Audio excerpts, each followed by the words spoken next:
The carriage wheel snapped in half just outside the gates of Elmsworth Hall, and Eleanor Ashby was thrown forward against the door with a force that knocked the breath from her chest. She pushed herself upright, heart hammering, and heard shouting outside.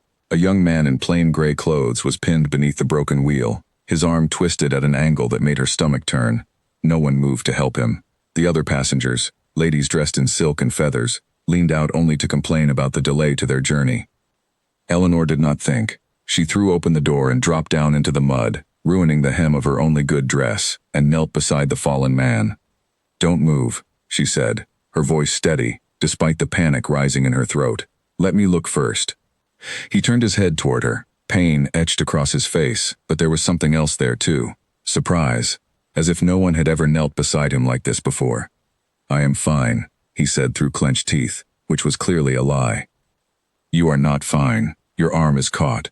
She looked around at the small crowd that had gathered, footmen and coachmen standing idle, waiting for someone else to give an order. "Will someone please lift this wheel?" she said, sharper now, "before this man loses his arm entirely?"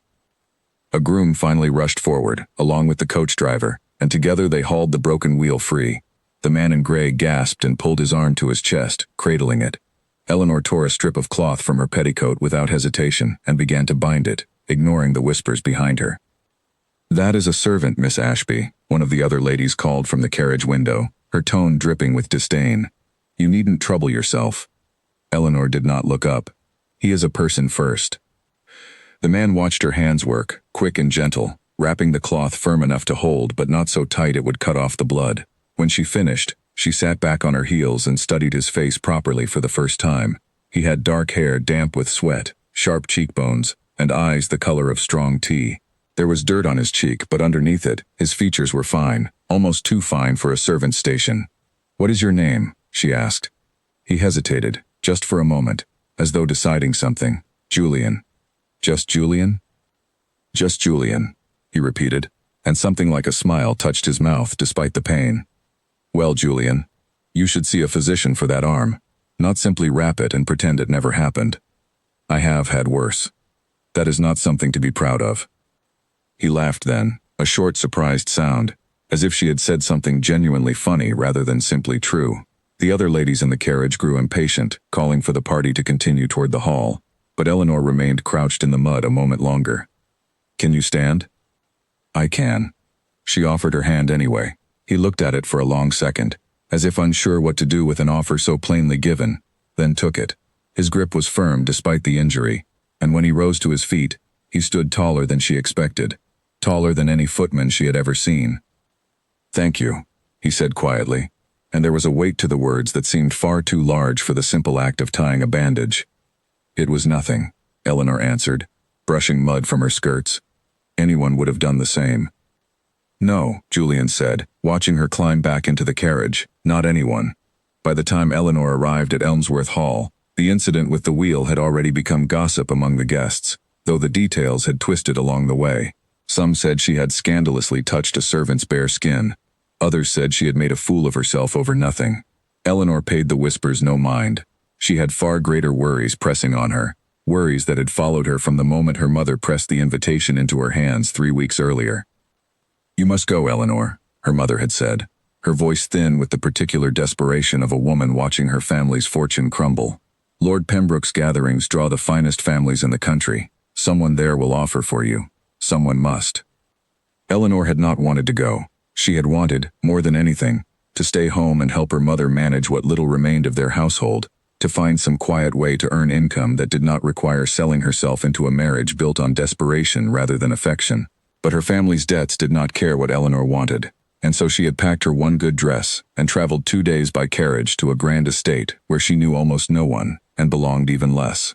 The hall itself was overwhelming, all marble floors and gold trim, and portraits of stern ancestors staring down from every wall. Eleanor was shown to a modest room on the 3rd floor, far from the grander chambers given to wealthier guests, and she understood immediately where she stood in the estimation of her hosts. She unpacked her single trunk, smoothed her hair, and prepared herself to spend the evening being politely ignored. Dinner was a trial of forced smiles and careful conversation. Eleanor sat near the end of the table, beside an elderly aunt who spoke mostly of her grandchildren, while the young and eligible guests clustered near the head, laughing too loudly at jokes that were not particularly funny. She caught sight of Lord Pembroke himself, a stout man with a booming laugh, and beside him, a woman named Constance Whitmore, who watched the room with the calculating eyes of someone always searching for advantage. After dinner, the guests scattered into the gardens to enjoy the last light of evening. Eleanor slipped away from the crowd, grateful for a moment of quiet, and wandered along a stone path lined with roses just beginning to bloom. She did not expect to find anyone there, which was why she nearly startled when she saw Julian standing near a low wall, his injured arm now properly splinted and held in a clean sling. "You saw a physician," she said, relieved. "I was ordered to," he replied. "Apparently someone made quite a fuss about my arm." "I did not make a fuss. I simply pointed out the obvious." "You pointed out the obvious rather loudly, from what I hear." Eleanor felt her cheeks warm, though whether from embarrassment or something else, she could not say. "Does it still pain you?" "Less than before, thanks to you." He studied her for a moment. "You did not have to help me. Most in your position would not have. Most in my position have forgotten what it means to be kind for no reason at all." She said it more bitterly than she intended, and Julian's expression shifted, curiosity sharpening in his eyes. "You sound as though you speak from experience." "I have watched a great many people this evening decide my worth based on the state of my dress and the size of my dowry. It teaches a person quickly what kindness looks like when it is missing." Julian was quiet for a moment, watching her with an intensity that made her wonder what he was thinking. "For what it is worth," he said finally, "I do not believe your worth has anything to do with your dowry. You do not know me well enough to say that." "Perhaps not yet." Something in the way he said it, the quiet certainty, made Eleanor's breath catch.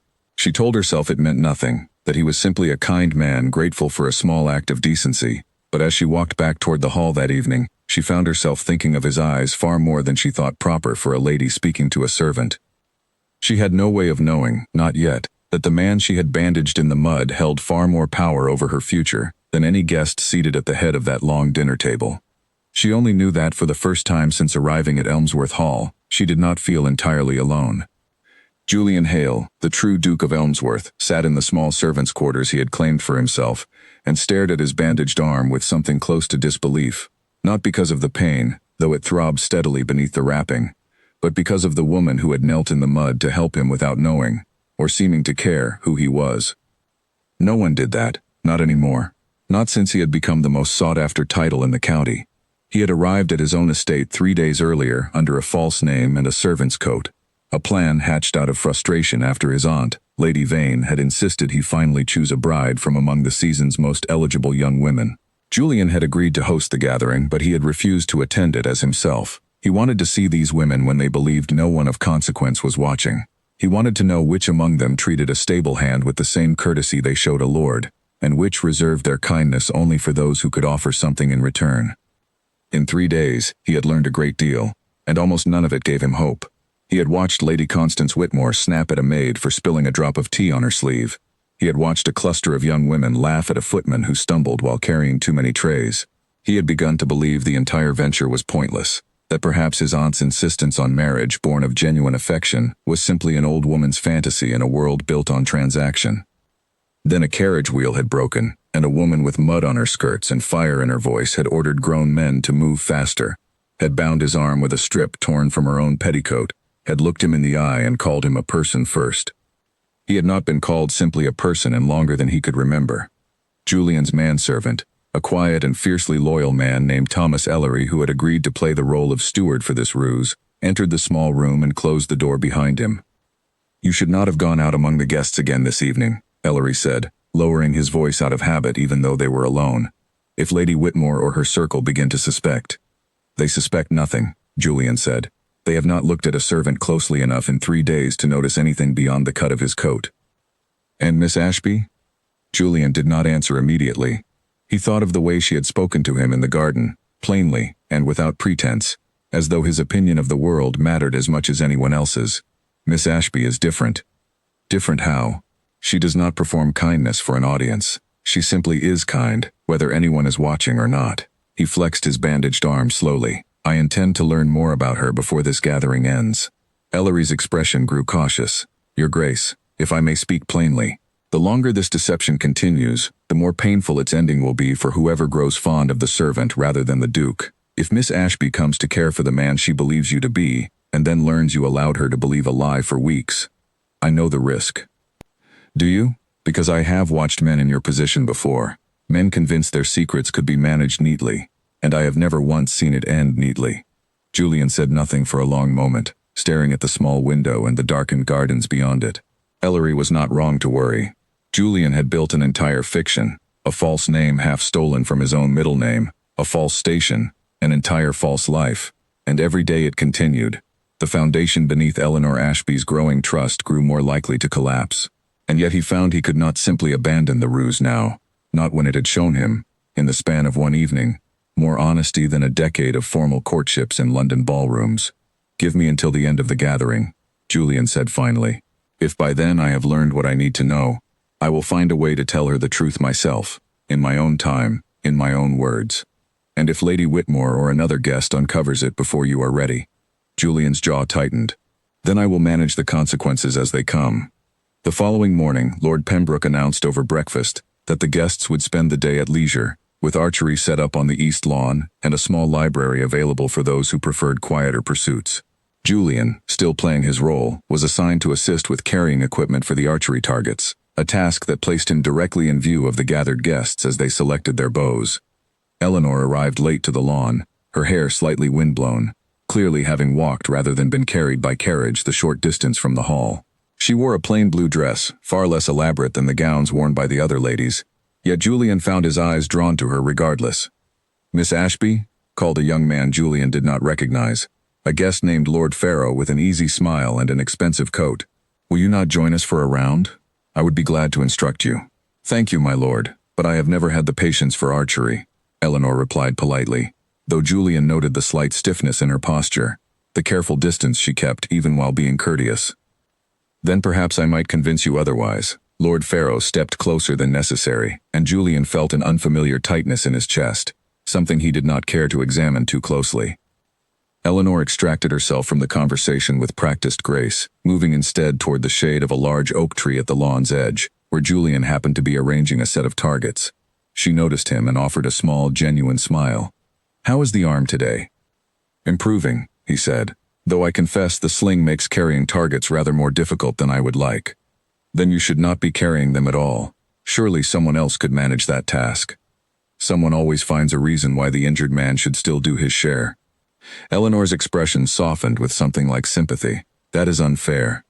Life rarely concerns itself with fairness, Miss Ashby." "No," she agreed quietly, glancing back toward the archery line where Lord Farrow was now demonstrating his form to a cluster of admiring young women. "It rarely does." They stood together in a comfortable silence for a moment, watching the guests laugh and compete on the lawn, two people standing slightly apart from the world they were both, in different ways, being forced to navigate.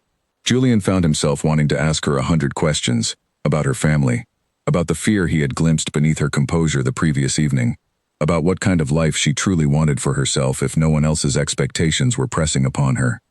"May I ask you something forward?" he said instead. "You may ask. I cannot promise I will answer. Why did you come to this gathering, if you clearly find so little joy in it?" Eleanor was quiet for a long moment, her eyes fixed on the distant tree line beyond the lawn. "Because my family needs a fortunate marriage, and I am the only daughter left to secure one." She said it plainly, without self-pity, simply stating a fact she had long since made peace with. It is not a romantic answer, I know. It is an honest one. Honesty rarely helps in matters like this. "It helped me," Julian said, before he could stop himself. "More than you know." Eleanor looked at him curiously, as though trying to understand the weight behind such a simple statement, but before she could ask what he meant, Lord Farrow's voice called out again from the archery line, summoning the attention of the gathered guests toward a fresh round of competition. Eleanor excused herself, and Julian watched her go, aware of a growing certainty settling into his chest.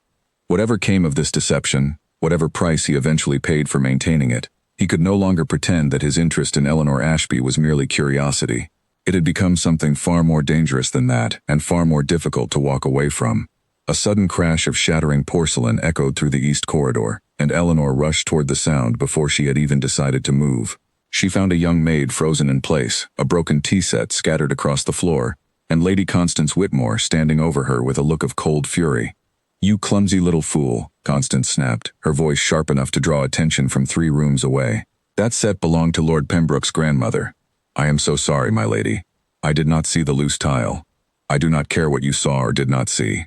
You will pay for this out of your wages, and you will be fortunate if you are not dismissed entirely." The maid's hands trembled as she began gathering the broken pieces, and Eleanor stepped forward without a second thought, kneeling to help her collect the shards.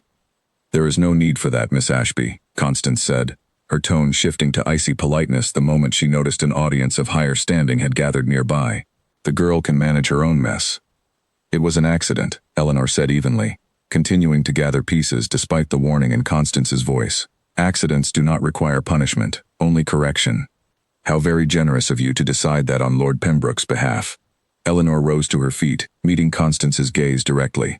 "I am simply suggesting that a person's worth is not measured by the value of what they happen to be carrying when misfortune strikes."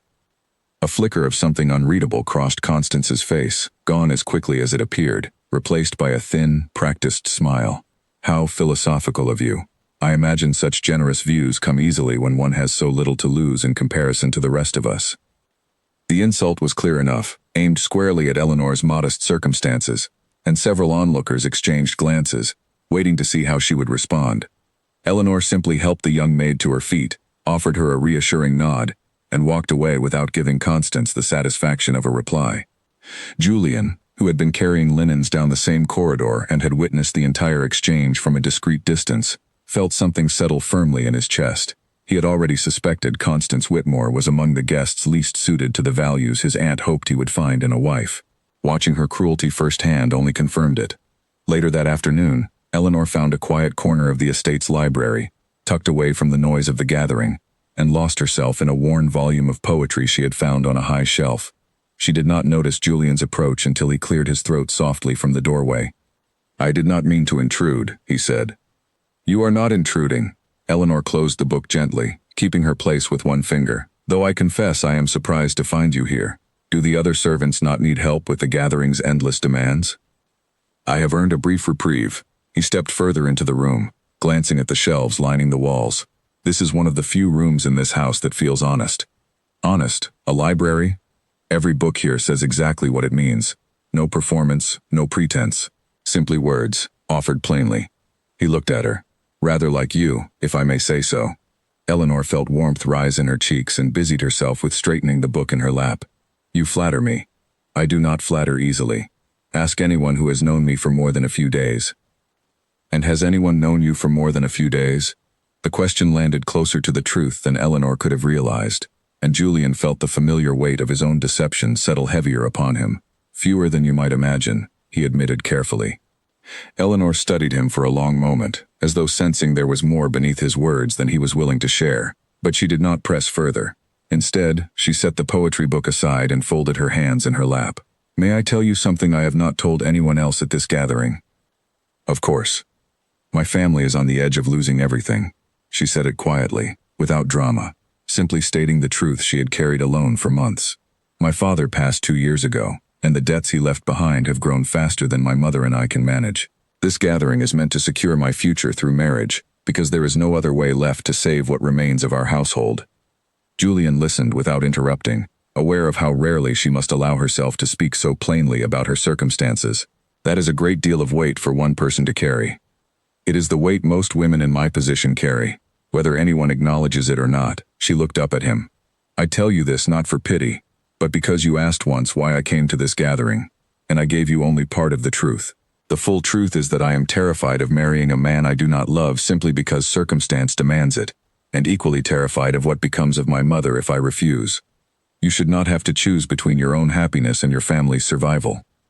And yet here I am, choosing exactly that. Every day I remain at this gathering." She managed a small, tired smile. "Lord Pharaoh has made his interest rather obvious. He is wealthy, respectable, and by most accounts considered quite a good match." Julian's jaw tightened involuntarily at the mention of Pharaoh's name, a reaction he immediately tried to mask. "And what do you think of him?" "I think he speaks a great deal about himself and very little about anything else. I think his kindness extends only as far as an audience is watching." She glanced toward the window. "Rather like most people at this gathering, if I am honest." "Not everyone," Julian said quietly. "No," Eleanor agreed, meeting his eyes. "Not everyone." The moment stretched between them, charged with something neither seemed willing to name aloud, until the sound of approaching footsteps in the corridor broke the spell. Eleanor rose quickly, smoothing her skirts, and Julian stepped back toward the doorway, resuming the careful distance expected of his assumed station. That evening, during a formal dinner hosted in the estate's grand hall, Lord Pharaoh made his intentions unmistakably clear, seating himself directly beside Eleanor and monopolizing her attention throughout the meal. Julian, assigned to assist with serving that evening despite his healing arm, watched from across the room with growing unease as Pharaoh leaned close to whisper something that made Eleanor's smile look strained rather than genuine. After dinner concluded, Pharaoh requested a private word with Eleanor in the garden, and though she clearly hesitated, the pressure of propriety and her family's circumstances left her little room to refuse. Julian found an excuse to remain near the garden entrance, ostensibly tending to lamps that required no tending at all, close enough to hear fragments of the conversation carried on the evening breeze. "You must know by now, Miss Ashby, that my intentions are serious," Pharaoh was saying, his voice carrying the easy confidence of a man unaccustomed to refusal. "I could offer your family considerable security. Surely that carries some weight in your consideration." "I am flattered by your attention, my lord," Eleanor replied carefully, "but I have known you only a few days. Marriage is not a matter I take lightly, regardless of the security it might offer. Security is precisely the matter you should take most seriously, given your family's circumstances." The words carried a subtle edge, an implication that Eleanor's poverty left her little room for sentiment. "I would not wish to see your mother suffer further hardship on account of excessive caution." Julian felt his hands tighten into fists at his sides, restraining himself from stepping into a conversation that was not his to interrupt, at least not as the man Eleanor believed him to be. He forced himself to remain still, listening as Eleanor navigated the uncomfortable pressure with as much grace as she could manage, ultimately excusing herself with a promise to consider his words carefully, rather than the firm refusal Julian wished she would offer. When Eleanor finally walked back toward the hall, her expression troubled. She noticed Julian standing near the lamps and paused. "You heard that," she said quietly. "It was not a question. Some of it. He is not unkind, precisely. Simply certain that my circumstances leave me without the luxury of choice." She wrapped her arms around herself against the evening chill. "Perhaps he is right." "He is not right," Julian said, more forcefully than he intended. "Circumstance may limit your options, Miss Ashby, but it does not erase your right to choose who deserves your affection." Eleanor looked at him carefully, searching his face for something she could not quite name. "You speak with unusual conviction for a servant discussing matters of marriage among his betters." Julian realized, too late, how far his words had strayed from the careful role he had maintained for days. "Forgive me. I only meant that you deserve better than a marriage built on obligation alone." "That is a kind thought," Eleanor said softly, "even if the world rarely allows such kindness to matter." She bid him good night and returned to the hall, leaving Julian alone in the garden with the growing, uncomfortable certainty that the longer his deception continued, the harder it would become to protect the very thing he was trying to preserve. Lord Pembroke's booming voice rang out across the breakfast hall, silencing every conversation at once. "I have an announcement that I believe will interest you all considerably." He paused for effect, clearly enjoying the sudden attention of his guests. "The Duke of Elmsworth himself has been among us these past several days, observing this very gathering, under a guise of his own choosing." A ripple of shock swept through the room.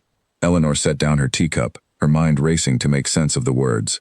Beside her, Lord Pharaoh straightened with visible interest, while across the room, Constance Whitmore's eyes narrowed with calculation.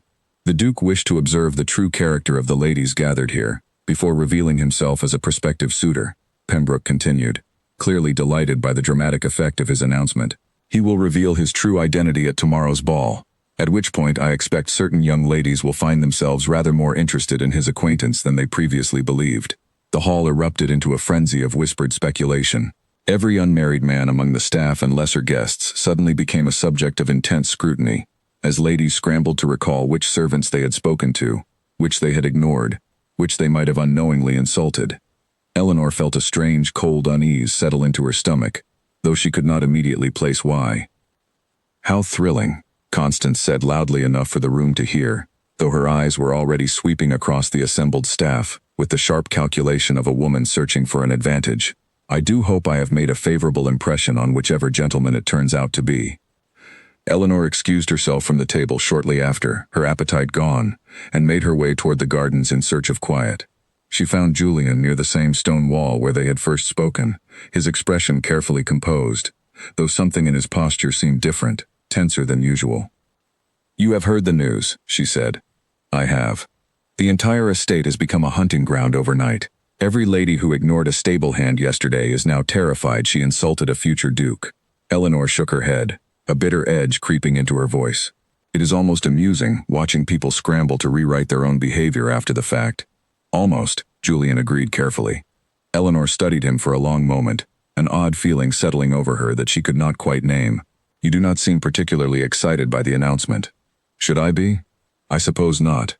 It changes little for those of us who serve rather than attend as guests. She sighed, leaning against the stone wall beside him.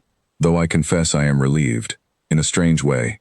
Whoever this duke turns out to be, at least his true character will finally be known, rather than hidden behind a title everyone assumes must be admirable simply because it is grand. Julian's chest tightened at her words, aware of how close she stood to a truth she did not yet recognize. He opened his mouth, intending finally to tell her everything, to end the deception before it could grow any more dangerous. But before he could speak, Constance Whitmore's voice cut through the garden air. Miss Ashby, how curious to find you here, speaking so familiarly with a servant, given everything Lord Pembroke has just revealed. Eleanor turned, startled. I do not follow your meaning, Lady Whitmore. Constance's gaze moved deliberately to Julian, lingering with a calculating sharpness that made Julian's pulse quicken with alarm. Do you not find it strange, Constance continued, that among all the staff at this gathering, this particular young man carries himself with rather more bearing than one would expect? His posture, his manner of speech, even the way he stands now, as though accustomed to being addressed rather than ignored. She smiled thinly. I begin to wonder if our mysterious duke has been hiding in plainer sight than Lord Pembroke intended. That is a rather wild leap, my lady, Eleanor said, though Julian noticed the flicker of uncertainty crossing her features as she glanced toward him. Is it? Constance stepped closer, studying Julian with open scrutiny now. Tell me, what is your name again? Julian forced his expression into practiced neutrality, though his mind raced through the narrowing possibilities before him. Julian, my lady. Julian what? Merely Julian. Servants are rarely afforded the luxury of a surname worth remembering.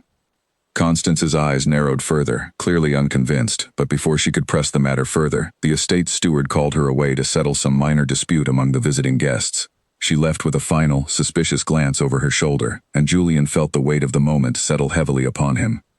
That was strange, Eleanor said once Constance had gone, studying Julian with a curiosity that had not existed in her expression a moment before. She looked at you as though she were solving a puzzle. Lady Whitmore enjoys finding puzzles wherever she looks. It gives her something to feel superior about. Perhaps. Eleanor did not sound entirely convinced, though she did not press the matter further, and Julian was grateful for the reprieve, however temporary it might prove to be. That evening, Julian summoned Ellery to his quarters, his expression grim. Whitmore suspects something. I feared as much, Ellery replied. Her maid has been asking questions among the staff all afternoon, inquiring about your background, where you were hired, who recommended you. Then the ruse is nearly finished, one way or another.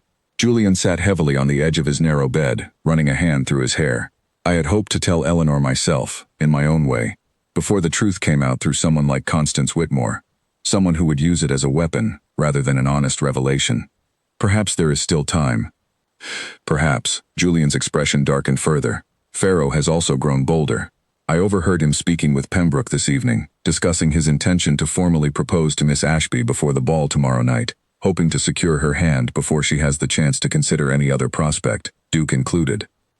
That would certainly resolve matters quickly, whatever her true feelings might be. It would resolve nothing, Julian said sharply. It would simply trap her in exactly the kind of marriage she fears most, built on obligation rather than genuine affection. Ellery studied his master carefully. Your Grace, if I may ask plainly, what do you intend to do?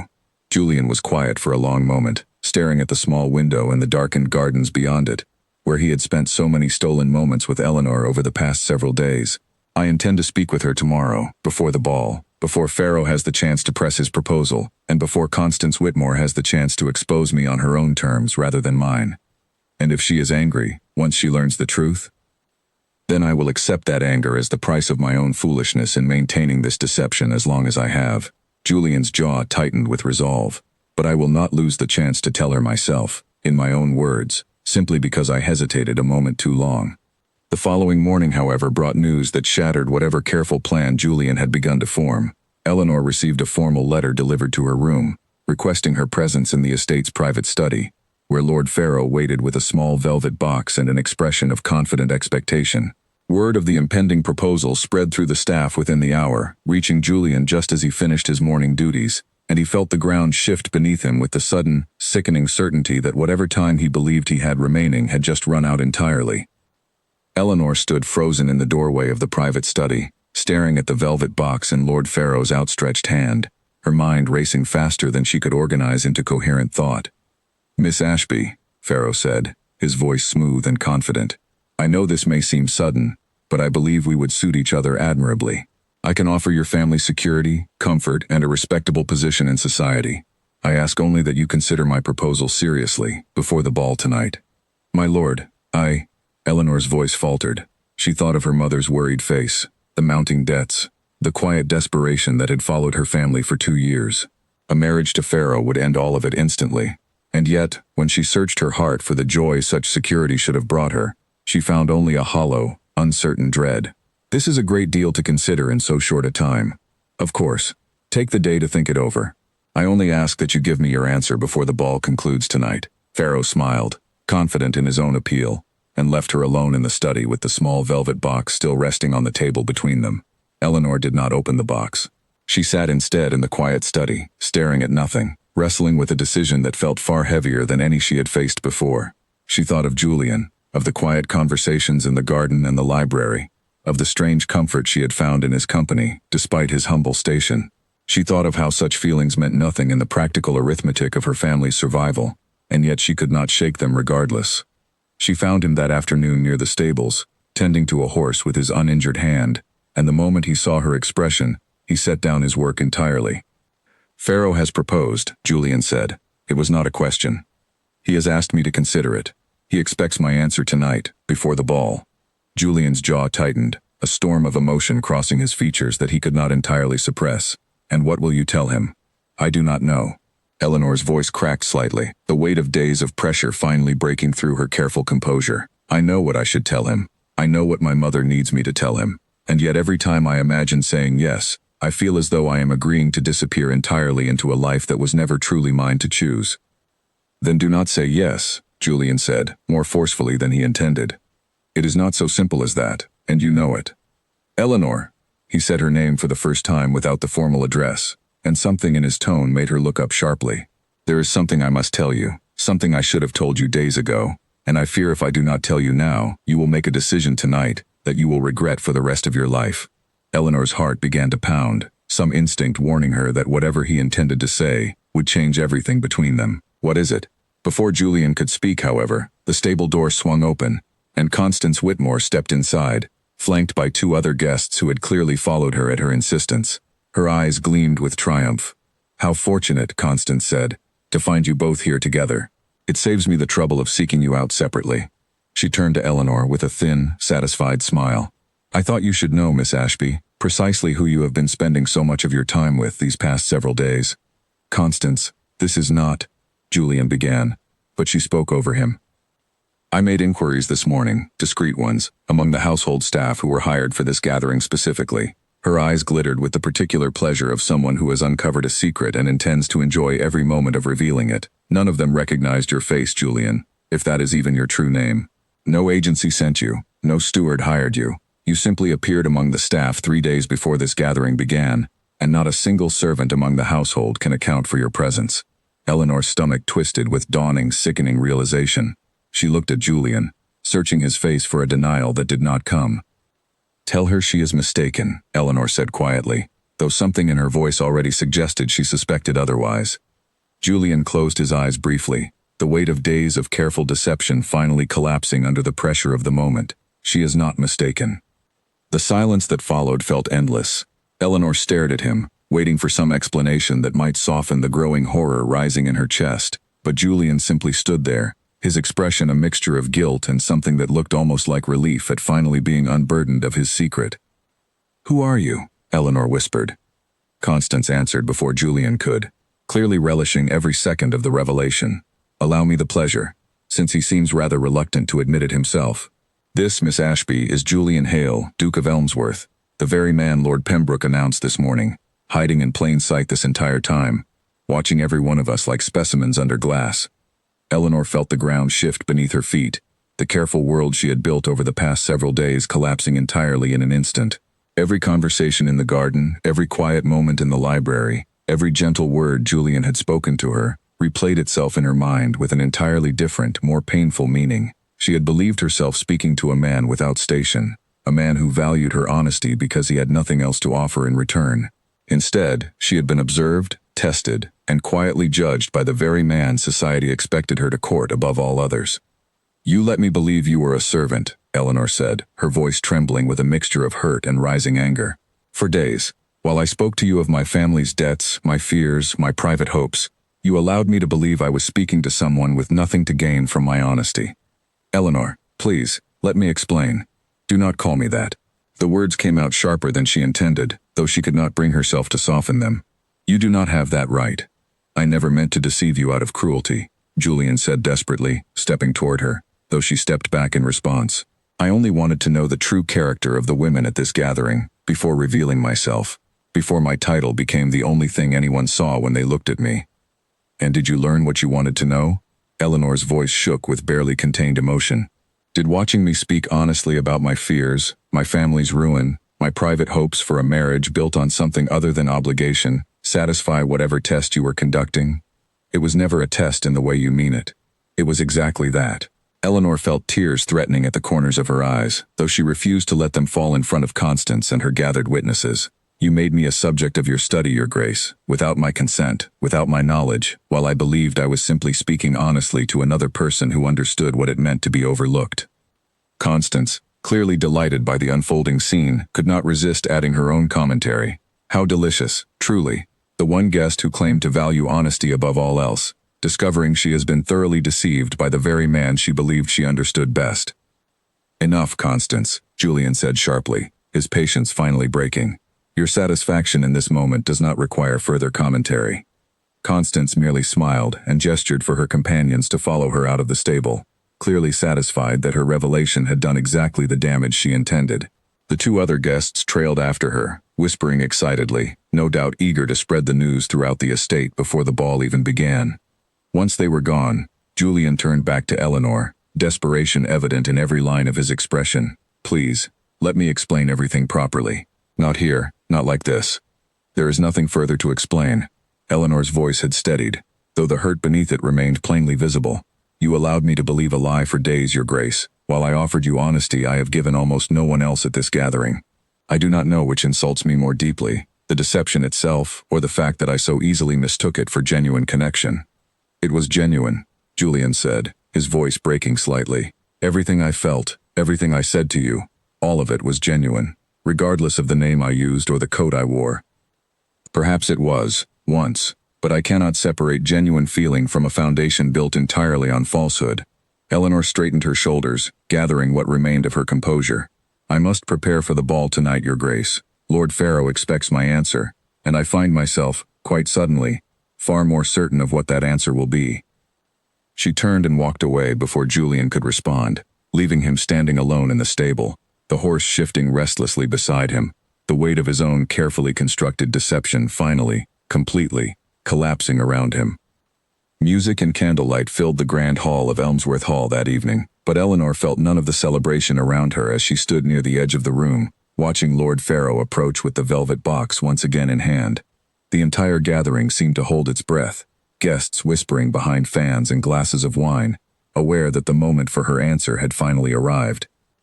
"Miss Ashby," Pharaoh said, loud enough for nearby guests to hear, clearly intending to make the moment as public as possible, "I believe you owe me an answer."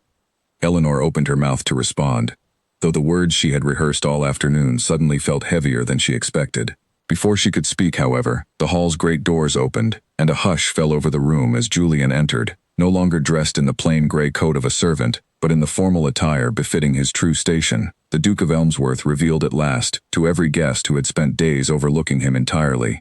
Whispers erupted immediately. Several young ladies who had ignored him during the gathering now stared with open, mortified horror, realizing precisely whom they had dismissed. Constance Whitmore, standing near the refreshment table, wore an expression of triumphant satisfaction, clearly certain that her earlier revelation had positioned her perfectly for this very moment.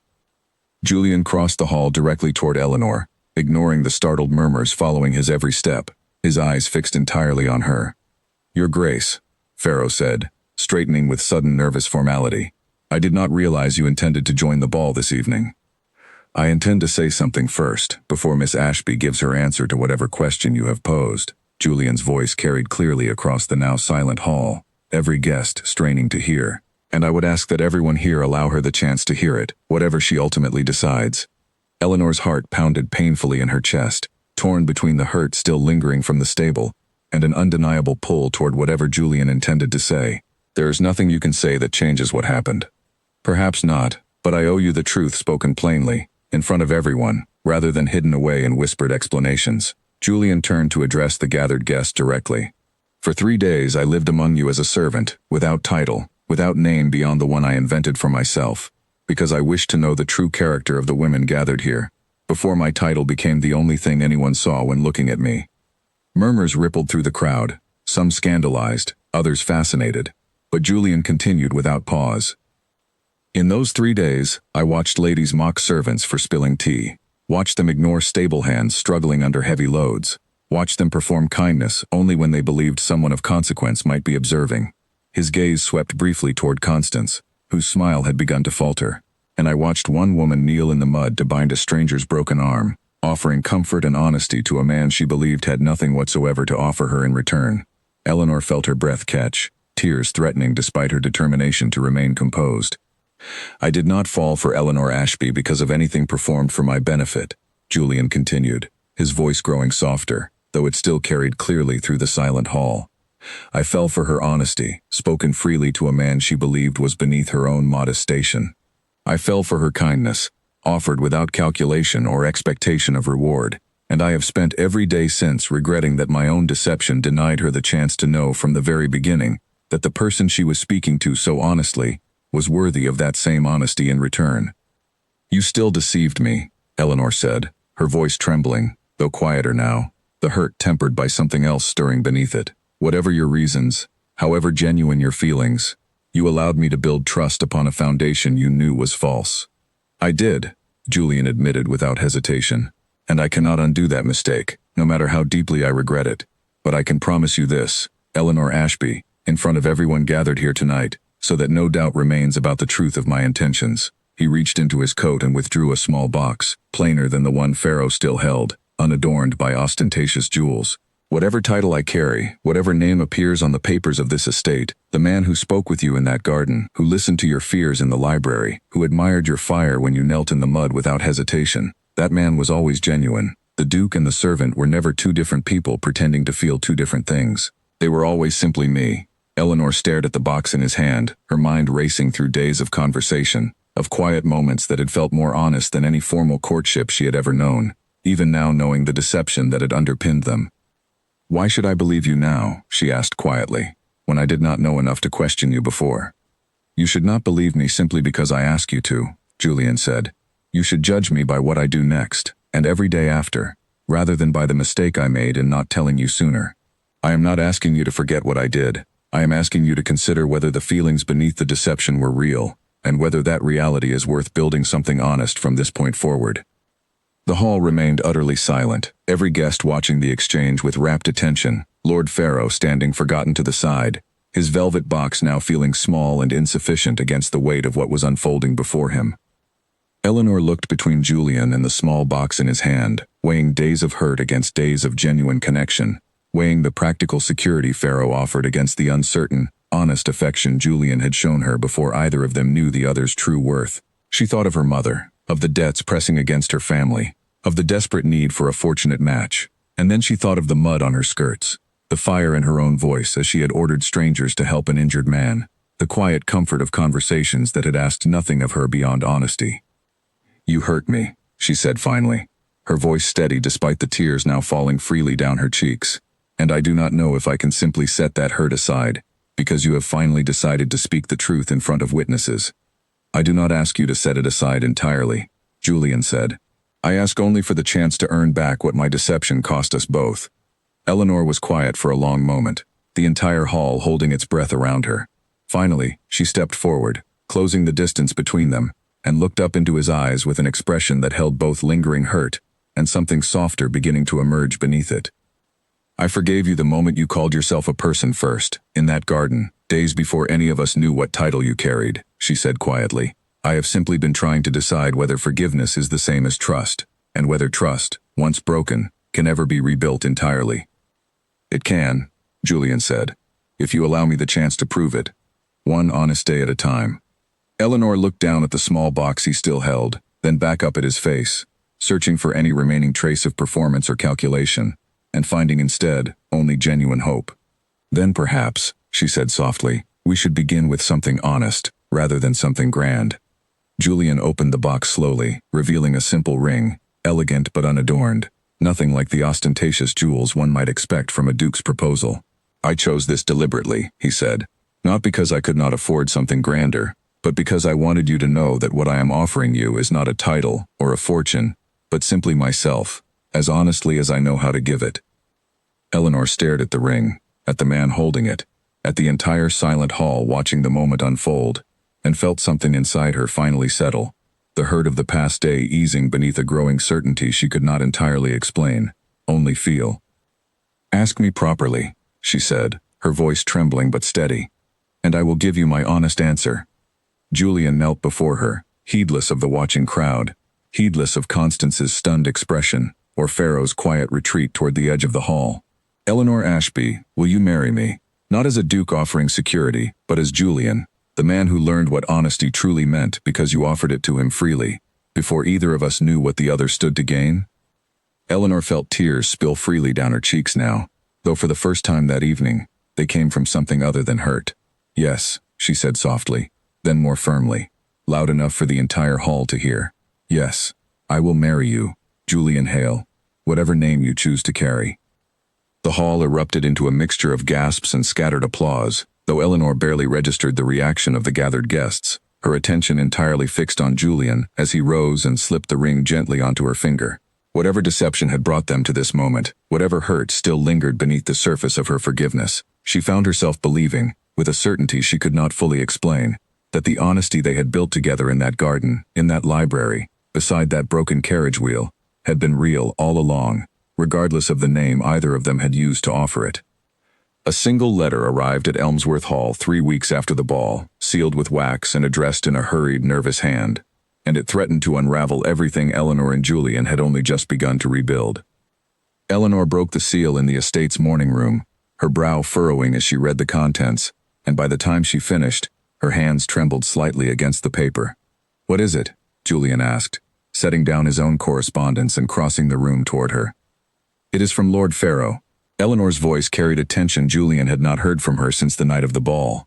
"He claims that our family's debts were quietly purchased by a private creditor 2 months before this gathering ever began, and he suggests, rather pointedly, that the creditor intends to call in the full amount within the fortnight unless certain conditions are met." "What conditions?" Eleanor's jaw tightened. "He does not say outright, though the implication is clear enough. He believes that if my engagement to you falters, perhaps due to some further scandal, I might yet reconsider his own offer, and the debt might conveniently be forgiven." Julian's expression darkened considerably. "Pharaoh purchased your family's debts himself." "It appears so." Eleanor set the letter down, anger and fear warring visibly across her features.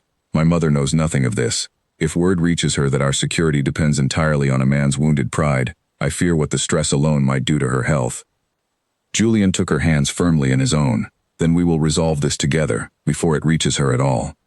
Within the hour, Julian summoned Ellery and dispatched him to London with instructions to investigate the full extent of the debt and its true ownership. 2 days later, Ellery returned with confirmation of Eleanor's fears, along with something far more useful. Evidence that Pharaoh had manipulated the original terms of the debt through underhanded dealings with a struggling merchant bank, dealings that skirted the edges of legality closely enough to threaten his own standing should they become public. "He is vulnerable," Ellery explained, laying the documents before Julian and Eleanor in the estate's private study. "If this evidence were presented to the appropriate authorities, or simply to the right members of society, Lord Pharaoh's reputation would suffer considerably more than any scandal he could manufacture against Miss Ashby." Julian studied the documents carefully, a slow, satisfied resolve settling over his features. "Then we shall pay him a visit." 2 days later, Julian and Eleanor arrived together at Pharaoh's townhouse in London, requesting an audience that he could hardly refuse given Julian's rank. Pharaoh received them in his study, his earlier confidence noticeably diminished by the presence of the Duke he had once dismissed as mere competition. "Your Grace, Miss Ashby, this is an unexpected pleasure," Pharaoh said, though his tone carried little genuine warmth. "Let us dispense with pleasantries," Julian said, placing Ellery's documents firmly on the desk between them. "We are aware of how you acquired Miss Ashby's family debts, and we are equally aware of the irregularities in how that acquisition was arranged." Pharaoh's face paled as he studied the papers, his earlier bravado crumbling rapidly. "I only meant to secure a fair chance at Miss Ashby's consideration." "You meant to trap her into a marriage of obligation through financial coercion," Eleanor said coldly. "That is not fair consideration. That is manipulation dressed as courtship." "I never intended for matters to become so public," Pharaoh said, his voice tightening with something close to panic. "If these documents were to circulate, then I suggest," Julian interrupted, "that you forgive the entirety of the Ashby family's debt immediately, and quietly transfer any remaining claim to my own estate's management, where it will be resolved fairly and without further pressure of any kind." Pharaoh hesitated only a moment before agreeing entirely, recognizing the far greater cost of refusal. Within the week, formal papers arrived confirming the complete resolution of Eleanor's family debts, and Pharaoh quietly withdrew from society for several months afterward, his reputation intact only because Julian and Eleanor chose mercy over public exposure, content simply to have secured Eleanor's family's safety without further scandal. Constance Whitmore, meanwhile, found her own social standing considerably diminished in the months following the ball, as word spread quietly among the same circles she had once used so effectively against others, of her role in attempting to weaponize Julian's secret, rather than simply allowing the truth to unfold naturally. She was not ruined precisely, but she found fewer invitations extended her way, fewer doors opened as readily as before, a quiet consequence that required no direct confrontation from Eleanor or Julian at all. With her family's security finally settled, Eleanor found herself able to approach her upcoming marriage with a clarity she had not possessed during those tense, uncertain weeks at Elmsworth Hall. She spent long afternoons with Julian in the very garden where they had first spoken as equals, discussing plans not for grand ceremonies or political alliances, but for the kind of life they both genuinely wanted to build together. "I have been thinking," Eleanor said one afternoon, seated beside Julian near the same stone wall where he had first admitted his growing feelings for her, "that our wedding need not be the grand spectacle everyone expects from a duke's marriage. What did you have in mind instead?" "Something smaller, something honest," she smiled, the same fire in her eyes that had first caught his attention months earlier. "Perhaps a garden ceremony, with only those who genuinely wish us well in attendance, rather than an entire ballroom of guests eager to witness a spectacle." Julian took her hand, pressing a gentle kiss against her knuckles. "Whatever you wish, Eleanor. I have learned my lesson thoroughly about the danger of performing for an audience rather than living honestly." Their wedding, when it finally arrived on a bright autumn morning, was indeed modest by the standards of the aristocracy, held in the very garden where their story had truly begun, surrounded by close family and the handful of genuine friends they had gathered along the way, including Ellery, who stood proudly among the honored guests rather than hidden away in his former role as steward. Eleanor's mother wept openly throughout the ceremony, her relief and joy evident in every line of her face, finally free from the crushing weight of debt and uncertainty that had shadowed her family for years. Eleanor herself wore a simple gown, far less elaborate than tradition might have demanded, though Julian thought she had never looked more radiant in all the months he had known her. As the ceremony concluded, and the small gathering began its quiet celebration beneath the autumn sun, Julian drew Eleanor aside for a private moment, away from the well wishes of the gathered guests. "Do you remember," he asked softly, "what you said to me the very first day we met, kneeling in the mud beside a broken carriage wheel?" Eleanor smiled, the memory clearly still vivid, despite everything that had unfolded since. "I told you that you were a person first. You did, and in doing so, you gave me something I had not received from another soul in years, genuine regard, offered without calculation or expectation." He brushed a stray curl from her face gently. "I promised myself that very day that whatever came of this deception I had constructed, I would spend the rest of my life ensuring you never regretted the kindness you showed a stranger in the mud." "I do not regret it," Eleanor said softly. "Not for a single moment, not even during the hardest days that followed." They stood together in comfortable silence, watching the small gathering of genuine friends and family celebrating around them, the autumn light casting long, golden shadows across the very garden where two strangers had once spoken honestly to each other, neither knowing the full truth of who the other truly was, both discovering, in the end, that honesty offered freely was worth more than any title, any fortune, or any carefully constructed disguise could ever provide. Their life together, in the years that followed, was built on precisely that foundation: quiet honesty rather than grand performance, genuine partnership rather than obligation, and a marriage that neither of them ever regretted choosing, regardless of everything it had cost to arrive there.